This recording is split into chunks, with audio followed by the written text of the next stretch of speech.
A government with no executive, truly a zombie administration. The irony of it all, a unionist health minister being applauded by nationalist politicians after pushing through an organ donation bill that brings Northern Ireland into line with the rest of the UK. Politics in Stormont have always been tricky, and the power-sharing administration is now on life support. As a building, Stormont is iconic. Its beautiful architecture and sweeping grounds are the envy of any British government. Unfortunately, the foundations of the bodies that were put in place were not good.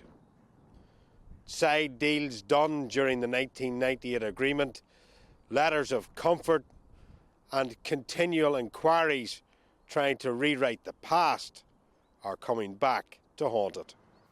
Add to the mix a piece of EU law, now known as the Protocol, that places a border in the Irish Sea and replaces the Act of the Union. All the quick fixes have now gone, and the Good Friday Agreement is all but over. John Kyle met with the Foreign Secretary last week and is a councillor in an area that still bears the scars of the past and believes the protocol must be addressed to stop a repeat of former mistakes. There is a level of anxiety, a level of anger, a level of insecurity here. And although people don't talk about violence, if we neglect this problem, if we leave it and let it fester, then it would be foolish to rule out a recurrence of violence. Now, nobody wants it. People are talking it down.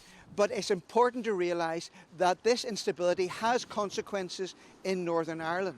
No self-respecting unionist can either support the protocol or implement the protocol. And therefore, if the price of Stormont, if the price of devolution is to implement our own self-destruction, then no credible unionist can do that. And that's why these institutions are in turmoil and disarray. And it is the protocol that's brought these institutions to disarray. That is what has destroyed the institutions, because it has attacked the very basic principle that things can only happen with consent. Some parties are calling for fresh elections, but with no support from any of the unionist communities, no government will be formed, bringing Stormont back to the very same place. To GB News, Belfast.